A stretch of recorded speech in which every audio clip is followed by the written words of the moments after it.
tomou as redes sociais aqui, a gente vai falar um pouco de hipocrisia também por parte do núcleo mais próximo do Bolsonaro. Porque tanto o senador Flávio Bolsonaro como também o Carlos Bolsonaro, o vereador, né, do PL, eles voltaram a falar, né, a criticar, na verdade, as medidas cautelares e a prisão domiciliar do Jair Bolsonaro. Só que eles foram para a rede social agora, teve uma publicação que foi apagada, então eles postaram e depois excluíram. Muitas vezes, né, não é um arrependimento, não, às vezes é estratégia mesmo. Eles publicam e depois apagam. O Flávio Bolsonaro, ele postou uma foto do pai dele, a gente vai colocar aqui na tela para quem nos acompanha. É uma foto do Jair Bolsonaro bastante sugestiva, parece que são grades ali. É uma foto em que parece que ele está preso mesmo, não sei se é uma montagem. Não, é atrás do portão. Atrás do portão. É o portão. Da casa dele, da luxuosa casa dele em Brasília.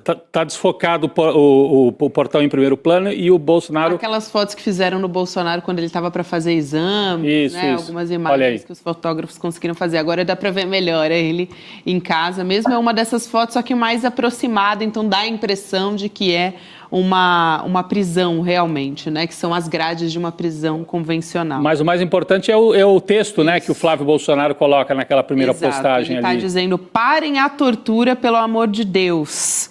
E aí ele replicou essa foto, enfim. O Carlos Bolsonaro também falou em tortura, foi para as redes sociais falar o seguinte, o Jair Bolsonaro segue preso, mesmo sem denúncia. Minha gente, banido das redes sociais, ele foi condenado, né? Tem condenação máxima. Documentos, provas, enfim, alta patente de militares corroborando com reuniões, né, com depoimentos. Será que eles querem falar de tortura mesmo, para a gente começar a comparar? Acho que era bom. Não é? Tá a foto do Herzog lá, pendurado no DOPS, pegar as torturas do ídolo deles, do ídolo da família, do brilhante Ustra. Querem falar de tortura, a gente tem volumes e mais volumes de livros que relatam as torturas reais da ditadura. Mas eles apagaram, Gabi? Eles apagaram? Ele apagou a foto, Flávio Bolsonaro, que ele tinha publicado. Até ele ficou com vergonha da postagem? Eu duvido muito que seja vergonha. Eu acho que quer comunicar e quer se livrar de qualquer risco jurídico. Mesmo. Porque pode ser que os advogados tenham dito, não faça isso, parece uma provocação ao Supremo. Está chamando de tortura uma prisão domiciliar? É que já fez tantas vezes isso, né? Essa estratégia de publicar e depois apaga. E está chamando os ministros do Supremo, que aprovaram, que condenaram o Jair Bolsonaro na primeira turma, de torturadores. Ele está chamando os 4 que votaram pela condenação do Bolsonaro, Zanin, Dino, Carmen Lúcia e Alexandre de Moraes, de torturadores. Isso. Para bom entendedor, meia palavra basta. É isso que ele está fazendo. Aliás, o post que o Carlos Bolsonaro ele fez nas redes sociais, assim, é impressionante.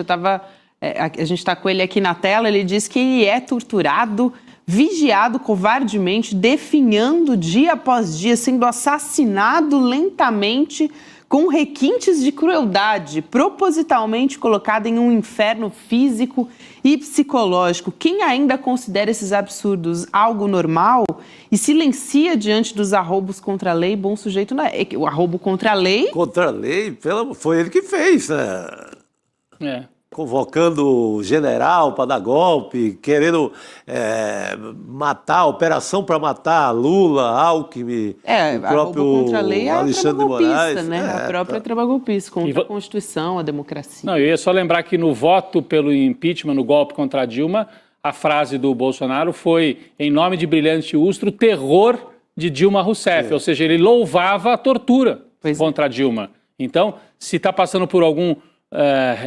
quem faz aí recurso de requintes de crueldade é o Jair Bolsonaro, que falou do torturador, declaradamente torturador da Dilma. E agora está reclamando porque está em prisão domiciliar. É demais, né, Cris?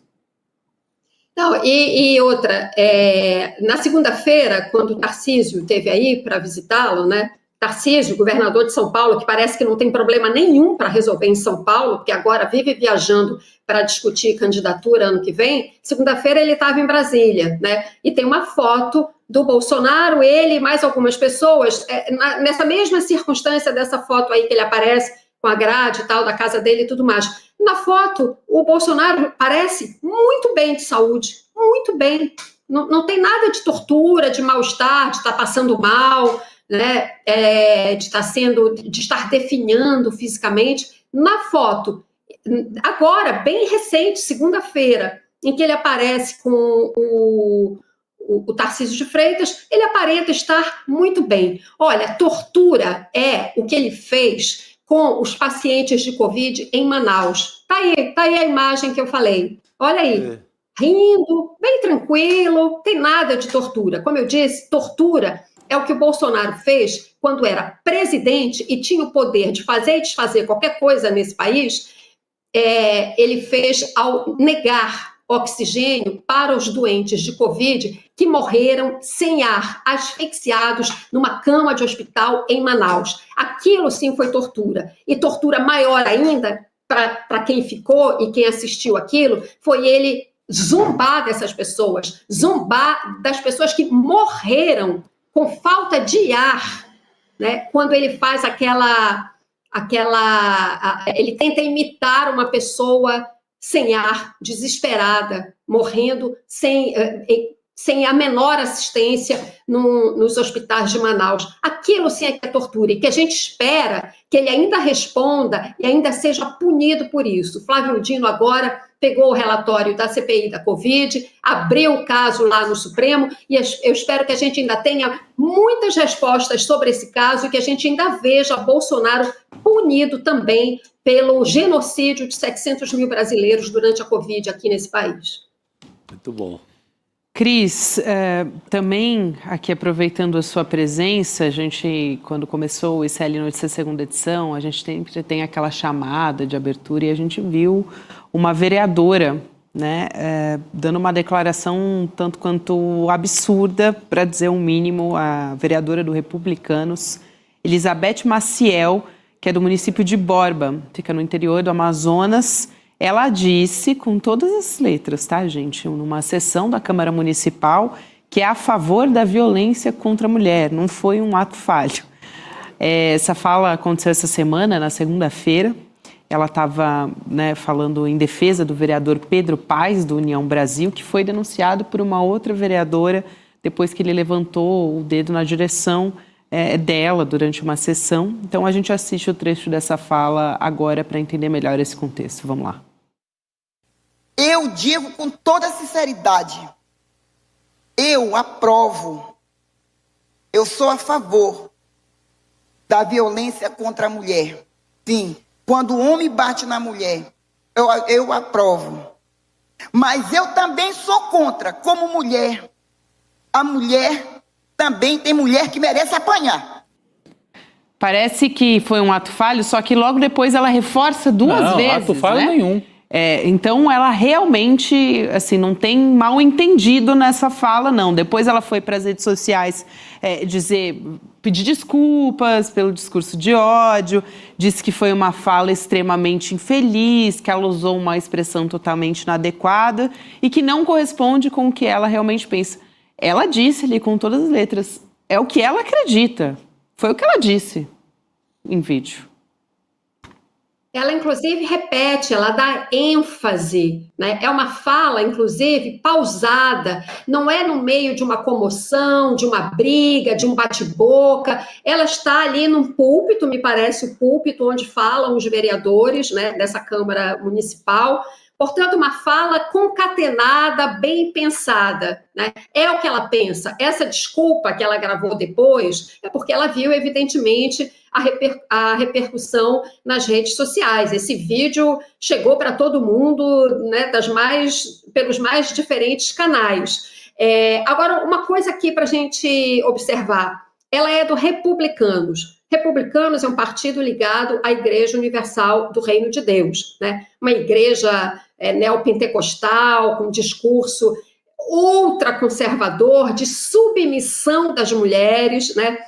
Algumas dessas igrejas, inclusive, além da Igreja Universal, agora eu estou falando do conjunto dessas igrejas, elas têm um discurso do uso da violência como instrumento pedagógico, por exemplo, para você educar seus filhos, né? Eu me lembro aquele ministro da Educação do Bolsonaro, não lembro agora o nome, foram tantos, mas um que era pastor, um que depois até tem um episódio em que ele foi encontrado com uma arma também no balcão do aeroporto, cai a bolsa dele, aí abre e tem uma arma. Não lembro mesmo do nome dessa figura infeliz. Pois bem, mas eu lembro muito bem que quando esse cara assumiu o ministério, eu mesma fiz uma pesquisa sobre ele, sobre enfim, o histórico dele.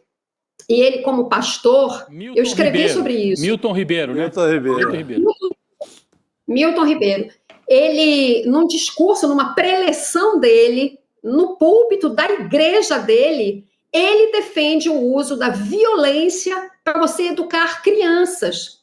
Por que eu estou falando isso? É porque eu acho que essa vereadora, sendo do Republicanos, é bem capaz desse discurso dela ter também esse viés religioso, que admite, sim, a violência, né, como instrumento de submissão das mulheres. Claramente, a postura dela ali é de quem defende a submissão das mulheres, né? Então, indo por esse viés religioso, o discurso dela não me surpreende, né? Mas, enfim, péssimo isso, né? Assim, imagina, um discurso desse faz um estrago danado, porque influencia as pessoas, influencia muita gente. Ela tem o eleitorado dela, afinal, essa mulher foi eleita vereadora, né? E falar isso num espaço público, né? Onde as coisas deveriam ser, onde a lei deveria ser respeitada. Existe a Lei Maria da Penha, uma das leis mais importantes desse país, a lei do feminicídio, né? Que é posteriormente a da Maria da Penha. Né? Então, assim, você leva décadas para construir um arcabouço de proteção legal das mulheres nesse país, onde a violência contra a mulher é tão grande, e vem uma vereadora e faz um estrago desses. Bom, menos mal que ela se desculpou. Agora, eu não acredito, assim, 1 milímetro, né, na honestidade desse pedido de desculpas dela, né? Porque o discurso dela mesmo, né, é com convicção, a gente vê que ela fala com convicção. Foi esse que ela fez na Câmara Municipal, infelizmente. Exato, Cris, não é só um desserviço, né? É uma fala que é criminosa. Num país que a gente tem pelo menos 10 mulheres assassinadas por dia, um discurso desse de uma vereadora, né? Ela tem um cargo público, é uma fala no mínimo criminosa. Obrigada, Cris. Obrigado. Obrigada, pessoal. Até a próxima. Obrigado, querido. Boa noite. Eu ia dizer que quando um homem fala isso, a gente fica com muita raiva. Quando uma mulher fala... Ela começou a falar, me deu uma tristeza olhar para o rosto dela. Dói ainda mais. Dá uma tristeza, né? Assim, assistir isso, né? É constrangedor. É constrangedor mesmo.